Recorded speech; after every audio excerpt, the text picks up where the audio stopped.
के भी, ठीक है। तो पार्टनरशिप चाहे रजिस्टर्ड हो चाहे नॉन रजिस्टर्ड हो, दोनों तरीके से इस फॉर्मेट में बिजनेस स्टार्ट किया जा सकता है। ज्यादा डिटेल्स हम तब देखेंगे जब पार्टनरशिप एक्ट 1932 करेंगे अपन, ठीक है। अभी के लिए सर पार्टनरशिप बिना रजिस्ट्रेशन के भी खुल सकती है और विद रजिस्ट्रेशन के भी खुल सकती है, ठीक है। लेकिन कंपनी जो है सर, ये बिना रजिस्ट्रेशन या बिना इनकॉर्पोरेशन के नहीं खुल सकती है। कंपनी जो है ये बिना रजिस्ट्रेशन या बिना इनकॉर्पोरेशन के नहीं खुल सकती है सर, ठीक है सर। तो सर कंपनी को बिना रजिस्ट्रेशन या बिना इनकॉर्पोरेशन के आप नहीं खोल सकते हो। तो sir company is an artificial person created by law having perpetual succession and a common seat. It's an incorporated entity. Incorporation का मतलब क्या होता है यार? रजिस्ट्रेशन या इनकॉर्पोरेशन का मतलब क्या होता है सर? जैसे आपको बर्थ होने पे बर्थ सर्टिफिकेट दिया जाता है, आप सेपरेट हो गए अपनी मदर से, ठीक है। यानी कि अब आप सेपरेट लीगल, आप सेपरेट नेचुरल एंटिटी है, लीगल नहीं, आप नेचुरल पर्सन है, जबकि कंपनी आर्टिफिशियल पर्सन है। तो सर आप इनकॉर्पोरेट हो गए, आप अलग से बना लिए गए हैं। उसी तरीके से जब कंपनी भी बना ली जाती है, इनकॉर्पोरेट हो जाती है, तो उसको सर्टिफिकेट ऑफ रजिस्ट्रेशन या इनकॉर्पोरेशन मिलता है। सर्टिफिकेट ऑफ रजिस्ट्रेशन या इनकॉर्पोरेशन होने पे सर्टिफिकेट ऑफ रजिस्ट्रेशन मिलता है। ये उसका बर्थ सर्टिफिकेट है रे, एक तरीके से समझने के लिए ये उसका बर्थ सर्टिफिकेट है, कंपनी जैसे आर्टिफिशियल पर्सन जन्म ले रहा है तो, ठीक है सर। अब एक इतनी सी बात समझो कि सर कुछ स्टेप्स होते होंगे जो फॉलो करने पड़ते होंगे कंपनी को बनाने के लिए। हाँ सर, कुछ स्टेप्स होते हैं जो हमको फॉलो करने पड़ते हैं। तो सर सबसे पहले तो ये समझना जरूरी है कि प्रमोटर कौन होते हैं। सर प्रमोटर वो लोग होते हैं जिनको आइडिया आता है, कंपनी फॉर्म कर लेते हैं कि ये काम करने के लिए, वो उस कंपनी के प्रमोटर है, उन्होंने उस कंपनी को प्रमोट किया, इनकॉर्पोरेट किया। सर प्रमोटर वो लोग होते हैं जो उस कंपनी को फ्लोट करने का सारा, इनकॉर्पोरेट करने का सारा काम करते हैं, ठीक है। वो लोग प्रमोटर कहलाते हैं, ठीक है। मतलब वो आपके और मेरे जैसे लोगों की बात हो रही है, मैं प्रोफेशनल्स की बात नहीं कर रहा हूँ जिन्होंने आपको हेल्प किया है। मैं प्रोफेशनल्स की बात नहीं कर रहा हूँ। कोई चार्टर्ड अकाउंटेंट की आपने हेल्प ली है तो कल को तो आप बोलने लगोगे सर आपने कहा था ना जो लोग कंपनी फॉर्म करते हैं वो प्रमोटर्स होते हैं, तो इस चार्टर्ड अकाउंटेंट ने मेरी मदद की है इस कंपनी को बनाने में, तो ये भी इस कंपनी का प्रमोटर है। अरे नहीं, ये बेवकूफी मत करना। आयुषी ने चार्टर्ड अकाउंटेंट की मदद ली है तो आयुषी प्रमोटर हुए, ठीक है। आयुषी और देवांश ने मिलकर एक खोली है तो ये लोग प्रमोटर हुए, ठीक है सर। तो सर प्रमोटर कौन लोग जिनको आइडिया आता है उस कंपनी को फ्लोट करने का, जिनकी बात जनरली बोर्ड ऑफ डायरेक्टर्स मानते हैं, जिनकी एडवाइस पे बोर्ड ऑफ डायरेक्टर्स डिसीजंस लेते हैं, ठीक है सर। जो फॉर्म करते हैं, जिनकी एडवाइस पे ये लोग चलते हैं, जनरली काम करते हैं, कंपनी काम करती है, ठीक है सर। और यदि मैं legal definition of the promoter की बात करूं ना सर, तो प्रमोटर वो लोग होते हैं सर जो जिनका नाम प्रोस्पेक्टस ऑफ द कंपनी में प्रमोटर के जैसे आ रहा है। प्रोस्पेक्टस क्या होता है? What is a prospectus?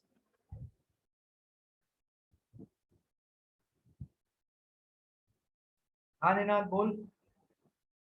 Sir जब भी कंपनी शेयर मतलब जैसे जब भी लिस्ट होती है तभी इनवाइट करते हैं, जब भी पब्लिक को तभी वो प्रोस्पेक्टस इशू करती है। पहली बात तो भूल जाना कि लिस्टिंग के टाइम पे ही प्रोस्पेक्टस इशू होता है। पहली बात तो भूल जाना कि लिस्टिंग के टाइम पे प्रोस्पेक्टस इशू होता है। पब्लिक कंपनी जब भी शेयर्स इशू करना चाहती है या कोई सिक्योरिटी इशू करना चाहती है तो वो प्रोस्पेक्टस इशू करती है। तुम लोग क्या करते हो, तुम वर्ड पब्लिक कंपनी को और लिस्टेड कंपनी को इंटरचेंजेबली यूज करने लग जाते हो।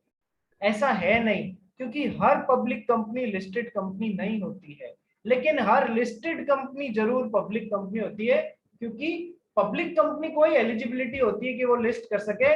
तो किसी कंपनी ने अपने आप को लिस्ट कराया तो वो 100% पब्लिक कंपनी ही होगी। So don't use these two terms interchangeably. जहां पब्लिक कंपनी वर्ड यूज लेना है वहां पब्लिक लो, और जहां लिस्टेड लेना है वहां ध्यान से लिस्टेड लो। ठीक है, तो किसी कंपनी को शेयर्स इशू करने ना पब्लिक कंपनी को, तो वो प्रोस्पेक्टस इशू कर सकती है। तो उस प्रोस्पेक्टस में यदि किसी का नाम प्रमोटर जैसे आ रहा है तो वो प्रमोटर, या फिर किसी कंपनी की एनुअल रिपोर्ट में किसी बंदे का नाम प्रमोटर जैसे आ रहा है तो वो उस कंपनी का प्रमोटर। ठीक है, बात समझे? और डिटेल में जब पढ़ेंगे तब पता लग जाएगा। तो प्रमोटर कौन होते हैं? जिनको आइडिया होता है उस कंपनी को फ्लोट करने का, जो उस कंपनी को बनाते हैं, जिनकी एडवाइस पे board of directors generally decision लेते हैं। ठीक है, और जिनको प्रोस्पेक्टस में प्रमोटर जैसे नाम लिया गया है वो सारे लोग प्रमोटर, जिनको किसी कंपनी के एनुअल रिपोर्ट में प्रमोटर जैसे नाम लिया गया है वो उस कंपनी के सारे प्रमोटर कहलाएंगे। तो प्रमोटर से सारी कहानी चालू होती है कि वो आदमी इस कंपनी को बनाता है। सर पहली बात समझ में आ गई प्रमोटर का एस्पेक्ट। अपन क्या पढ़ रहे हैं? Incorporation and registration of a company, अपन ये पढ़ रहे हैं। देखो we are mode of registration और incorporation of a company, steps क्या क्या, कैसे कैसे कंपनी फॉर्म होगी या इनकॉर्पोरेट होगी। तो उसमें पहला सबसे रोल आता है प्रमोटर का। ठीक है सर। सेकंड रोल आता है सेक्शन 3 का, कि सर आप कैसी कंपनी खोलना चाह रहे हैं, आप कैसी कंपनी खोलना चाह रहे हैं। सेक्शन 3 बोलता है यदि प्राइवेट कंपनी खोलना चाह रहे हैं मिनिमम 2 जने होने चाहिए, यदि पब्लिक कंपनी खोलना चाह रहे हैं मिनिमम 7 जने होना चाहिए, और यदि आप एक ओपीसी खोलना चाह रहे हैं तो सर 1 जना होना चाहिए। मिनिमम मैक्सिमम की बात ही नहीं है, यहाँ पर 1 जना होना चाहिए। तो सेक्शन 3 बोलता है मिनिमम लोग कहां से आ रहे हैं? सेक्शन 3 से आ रहे हैं। सेकंड रिक्वायरमेंट क्या हो जाएगी? यदि आप एक प्राइवेट कंपनी खोलना चाह रहे हैं तो वो मिनिमम 2 लोगों के साथ में खुलेगी। यदि आप एक पब्लिक कंपनी खोलना चाह रहे हैं तो वो मिनिमम 7 लोगों के साथ में खुलेगी। ठीक है, ये सेकंड रिक्वायरमेंट समझ में आ गई कंपनी इनकॉर्पोरेट या रजिस्टर करने की? बोलो यस सर। Yes sir. ठीक है, थर्ड स्टेप, सर एक बार प्रमोटर्स ने नक्की किया ये लोग मिनिमम 2 और 7 जने साथ में आए, तो सर अब रोल नेक्स्ट आता है सेक्शन 7 का। सेक्शन 7 का रोल आता है कि सर प्रोसीजर क्या होगा इनकॉर्पोरेशन के लिए। प्रोसीजर फॉर इनकॉर्पोरेशन क्या होगा?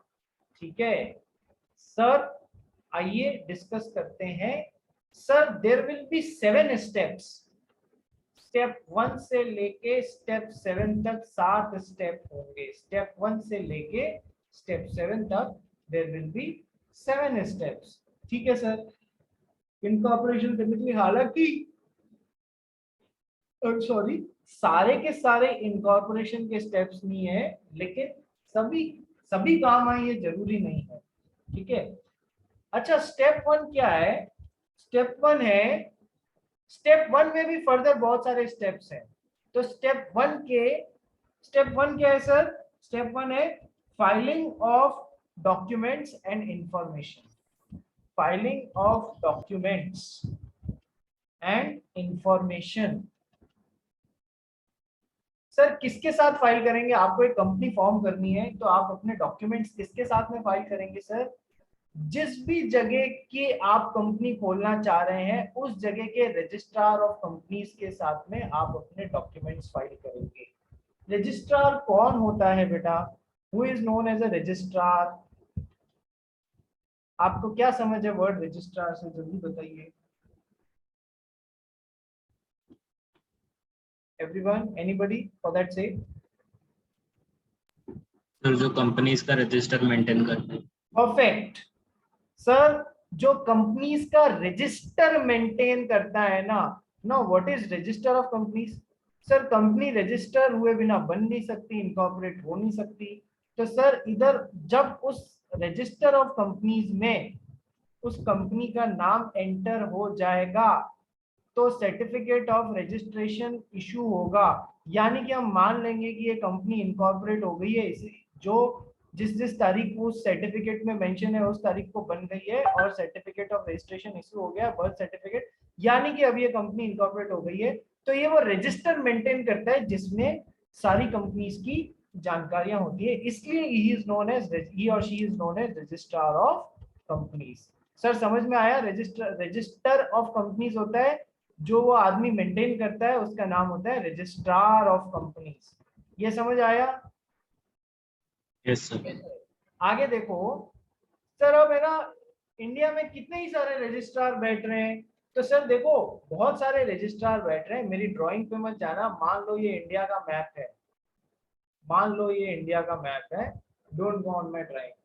Now there are so many states in India, बहुत सारे स्टेट्स हैं वगैरह वगैरह, ठीक है। थोड़ा गुजरात हो गया, फिर राजस्थान हो गया, फिर आपके पंजाब हो गया और हरियाणा हो गया, फिर आपके असम हो गया, फिर आपके महाराष्ट्र हो गया, ठीक है, फिर आपके केरला हो गया, फिर आपके कर्नाटका हो गया। तो कितने सारे स्टेट्स हैं सर? हाँ सर। तो सर जिस बेसिक स्कीम क्या है रजिस्ट्रार की, कि सर हर स्टेट में एक रजिस्ट्रार होगा जो उस स्टेट का रजिस्ट्रार होगा। ये बेसिक स्कीम है पर ये हर जगह लागू नहीं है, ठीक है। तो सर हर स्टेट में एक रजिस्ट्रार होगा, जैसे कि राजस्थान का एक रजिस्ट्रार हो गया, यस सर, जैसे कि गुजरात का एक रजिस्ट्रार हो गया, ठीक है सर। लेकिन रजिस्ट्रार की स्कीम क्या है? बेसिक स्कीम तो क्या है, हर स्टेट में एक रजिस्ट्रार।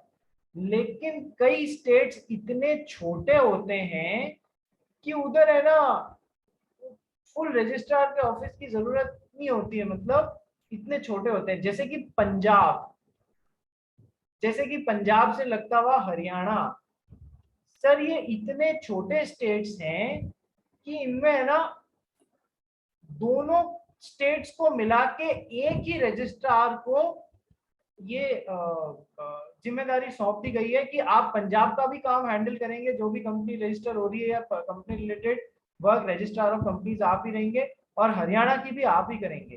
तो यानी कि कुछ स्टेट्स ऐसे हैं जहां पर दो स्टेट्स में मिला के एक रजिस्ट्रार है। सर ये पहली और दूसरी बात समझ में आई? बेसिक स्कीम क्या, हर स्टेट पे एक रजिस्ट्रार। लेकिन दूसरी बात क्या सर, कुछ स्टेट्स में दो स्टेट्स पे एक रजिस्ट्रार। सर ये दूसरी बात समझ में आई, पंजाब और हरियाणा वाला एग्जांपल? Yes sir. तीसरी बात आरओसी के संबंध में, सर लेकिन कुछ स्टेट्स ऐसे हैं जहां पर कंपनियां बहुत सारी आती हैं रजिस्टर होने के लिए, वहां एक आरओसी काम नहीं संभाल पाएगा।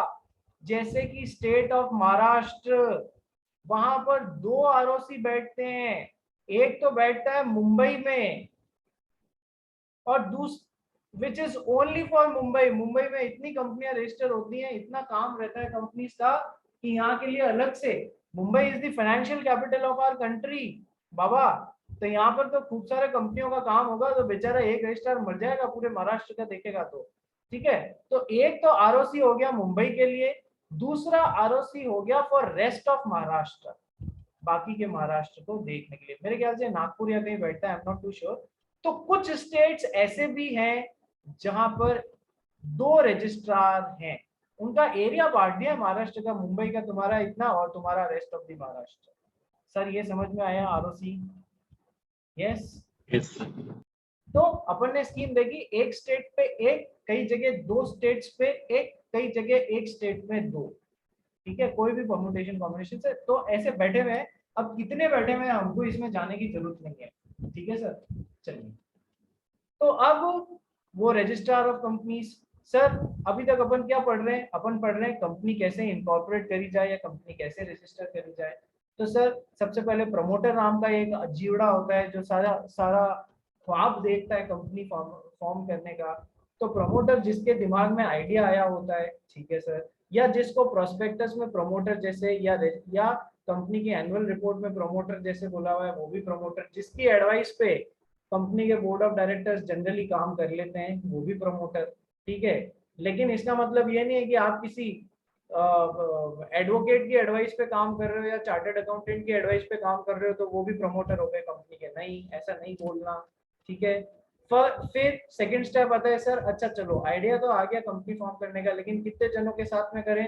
प्राइवेट है तो 2, पब्लिक है तो मिनिमम 7, और मैक्सिमम 200 और मैक्सिमम नो लिमिट। ठीक है सर, सेक्शन 3 मिनिमम की बात करता है। ठीक है, अब आते हैं नेक्स्ट। ठीक है सर, लोग भी डिसाइड हो गए कौन कौन के साथ में कंपनी खोलेंगे, कितने के साथ में कंपनी खोलेंगे। अब प्रोसीजर क्या है इनकॉर्पोरेशन का सर? 7 स्टेप होते हैं। जो सेक्शन 7 है उसी को याद रख लो। Section 7 steps. स्टेप 1 में क्या है? फाइलिंग ऑफ डॉक्यूमेंट्स और इंफॉर्मेशन। किसके साथ फाइल करोगे? रे हमको कंपनी खोलनी है। सड़क पे बैठ के छाती थोड़ी पीटते रहोगे कि अरे हमको कंपनी खोलनी है। आप पेपर फाइल करोगे, डॉक्यूमेंट्स फाइल करोगे, इंफॉर्मेशन फाइल करोगे। किसके साथ में सर? आरओसी के साथ में। अच्छा, कौन से आरओसी के साथ में?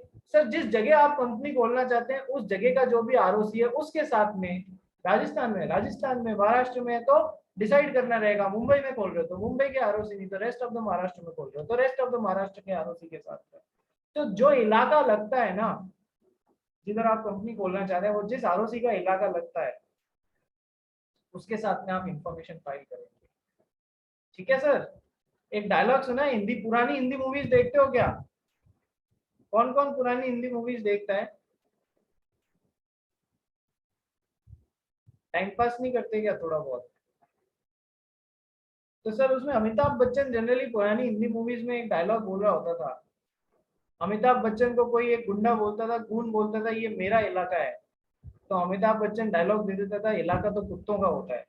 ठीक है, तो याद रख लेना, आरओसी का जो भी इलाका है, आप जिस भी इलाके में खोलने की बात कर रहे हो उस उधर के आरओसी के साथ में आप डॉक्यूमेंट्स फाइल करेंगे। जस्ट टू बी लर्न, थोड़ा सा ह्यूमर मैंने डाल दिया। नेक्स्ट, अब सर क्या क्या डॉक्यूमेंट्स फाइल करेंगे रे? क्या क्या डॉक्यूमेंट्स फाइल करेंगे?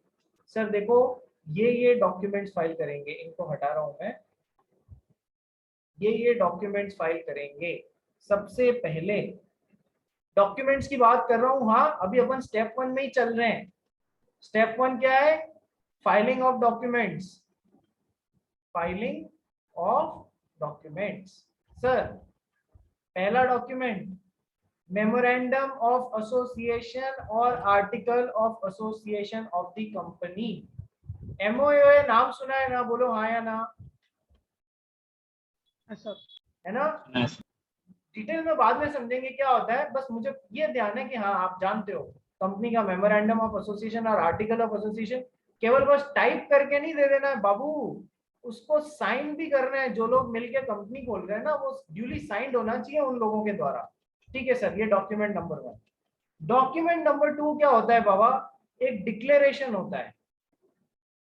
क्या डिक्लेरेशन होता है? Declaration bye the person who is one of the persons who is opening the company। यदि 2 है, प्राइवेट कंपनी है तो 2 में से, यदि पब्लिक है तो 7 में से एक आदमी, one of the persons who is opening up the company and one of the professionals like chartered accountant, like company secretary in practice, like an advocate। ठीक है, तो जो एक प्रोफेशनल कैपेसिटी में हेल्प कर रहा है इस आदमी को कंपनी खोलने में, उसका भी डिक्लेरेशन लगेगा, और जो इनमें से एक बंदा है उसका भी डिक्लेरेशन लगेगा। क्या डिक्लेरेशन लगेगा भाई? ये डिक्लेरेशन लगेगा कि हमने कंपनीज एक्ट 2013 में अंडर जो भी रिक्वायरमेंट्स थी एक कंपनी को फॉर्म करने के लिए, वो सारी कंप्लाई करी है। We have complied with all of them. Sir step 2 समझ में आया? बोलो यस और नो। Yes sir. ठीक है, तो सर स्टेप 1 कंपनी के एमओए बनाओ, सबके साइन कराओ जो कंपनी खोल रहे हैं। सेकेंड स्टेप सर डिक्लेरेशन लगेगा। क्या डिक्लेरेशन लगेगा? किस किस से लगेगा? एक तो जिसने प्रोफेशनल कैपेसिटी में हेल्प करा है, और एक जो खुद कंपनी खोलने वाला है, कोई भी एक बंदा, दोनों मिलके साइन करके दे रहे हैं कि सर कंपनीज एक्ट के और रूल्स के अंडर जो भी रिक्वायरमेंट्स थी कंपनी बनाने के लिए वो हमने सारी पूरी कर ली है। प्रोफेशनल का भी आ गया कि हाँ भैया प्रोफेशनली मैंने देख लिया, सब पूरी हो गई है। ठीक है, स्टेप नंबर नहीं, document number 3, document number 1, document number 2, document number 3। Document number 3 क्या है sir? It is again and declaration. फिर एक डिक्लेरेशन। अरे पागल हो गए हो क्या? कितने डिक्लेरेशन लोगे यार? डिक्लेरेशन, ये वाला डिक्लेरेशन कौन देगा सर? आपको ध्यान है कंपनी का मेमोरेंडम ऑफ एसोसिएशन सबमिट करने से हर जना जो कंपनी खोल रहा है ना, वो उस एमओए पे प्रॉपरली साइन करता है। यदि पब्लिक कंपनी है तो मिनिमम 7 जने साइन करेंगे, प्राइवेट कंपनी है तो मिनिमम 2 जने साइन करेंगे। तो हम इनको क्या बोलते हैं? Subscribers to memorandum of association. These are the first persons who have opened up the company, so they are subscribed their names to the memorandum of association। और फिर वो MOA और AOA की कॉपी कहां पर गई है? रजिस्ट्रार के पास में गई है। So subscribers to memorandum of association declaration देंगे। ठीक है सर, समझ में आया? कौन ये थर्ड डॉक्यूमेंट जो कि अगेन एक डिक्लेरेशन है, ये किससे लगेगा? सबसे पहले तो subscribers to memorandum of association से। दूसरा, यदि आपने अभी कंपनी बनाने से पहले ही डिसाइड कर लिया कि कंपनी का फर्स्ट डायरेक्टर कौन होगा, कंपनी का फर्स्ट डायरेक्टर कौन होगा, आर्टिकल ऑफ एसोसिएशन में पहले से ही उस आदमी का नाम डिसाइड कर लिया, तो उससे भी ये डिक्लेरेशन लगेगा, उससे भी ये डिक्लेरेशन लगेगा। ठीक है सर। और यदि अभी डिसाइड नहीं किया है कि कंपनी में फर्स्ट डायरेक्टर कौन होंगे, तो सर उनसे नहीं लगेगा, एज सिंपल। अच्छा, किन किन से लगेगा ये देख लिया अपन ने कि sir subscribers to memorandum of association और फर्स्ट डायरेक्टर इफ एनी, जो आपने ऑलरेडी में आर्टिकल ऑफ एसोसिएशन में डिसाइड कर लिए हैं। उनसे क्या डिक्लेरेशन लगेगा बेटा कि सर हमने अभी तक कोई भी ऑफेंस नहीं किया है regarding promotion of a company, PRO MOTION, promotion of a company, या फिर फॉर्मेशन ऑफ ए कंपनी, या फिर मैनेजमेंट ऑफ अ कंपनी। हमने अभी तक, हम डिक्लेयर कर रहे हैं, हम कंपनी को प्रमोट करने को लेके, फॉर्म करने को लेके, मैनेज करने को लेके हमने कोई ऑफेंस नहीं किया है। Plus plus plus plus sir हमने जो भी डॉक्यूमेंट्स दिए हैं वो सारे ट्रू हैं। To the best of our knowledge हमने जो भी डॉक्यूमेंट्स दिए हैं वो सारे ट्रू हैं। ठीक है, हम कोई गिल्टी ऑफ फ्रॉड नहीं है, हम कोई गिल्टी ऑफ फ्रॉड नहीं है। ये इधर लिख देता हूं, सॉरी। ठीक है, हम कोई गिल्टी ऑफ फ्रॉड नहीं है, या हमने कोई ब्रीच ऑफ ड्यूटी नहीं की है। ठीक है, या हमने कोई रॉन्गफुल एक्सरसाइज नहीं करी है कंपनी चलाने या मैनेजमेंट को लेके ड्यूरिंग लास्ट 5 इयर्स। करी भी होगी तो उससे 5 साल पहले करी है। अब हम वापस धुल के साफ हो चुके हैं, 5 साल हमने सजा काट ली है, 5 साल हमने कोई पाप नहीं किया है। पिछले 5 सालों में हमने कोई भी, जिसे कहते हैं ना, फ्रॉड नहीं किया है, या रॉन्गफुल एक्सरसाइज नहीं की है, या कोई हमें ड्यूटी थी कंपनी के अंदर तो हमने उस कंपनी के लिए ब्रीच ऑफ ड्यूटी नहीं किया है पिछले 5 सालों में। यानी कि हम पाक साफ हैं आज कंपनी खोलने के लिए। सर थोड़ा सा हौच-पौच हो रहा है, लेकिन सर स्टेप 1 में चल रहे हैं अपन। अभी 7 स्टेप है टोटल, स्टेप 1 टू स्टेप 7, उसमें से अभी स्टेप 1 में चल रहे हैं, फाइलिंग ऑफ डॉक्यूमेंट्स। सर 7 तरीके के अलग अलग डॉक्यूमेंट्स देखने रहेंगे अपने को। पहला डॉक्यूमेंट मेमोरेंडम और आर्टिकल ऑफ एसोसिएशन। दूसरा डॉक्यूमेंट कंपनी का कोई भी एक बंदा और जो भी प्रोफेशनल कैपेसिटी में जिसने हेल्प करी है वो दोनों मिलकर डिक्लेरेशन देंगे। क्या डिक्लेरेशन देंगे कि सर कंपनीज एक्ट 2013 और उसके अंदर जो भी रूल्स बने हुए थे कंपनी फॉर्मेशन के लिए उन सबको हमने फॉलो किया है, प्रॉपर्ली फॉलो किया। तीसरा डिक्लेरेशन, हर वो आदमी जिसने मेमोरेंडम ऑफ एसोसिएशन पे सब्सक्राइब किया है, साइन किया है, यानी कि कंपनी खोलने में साथ में है।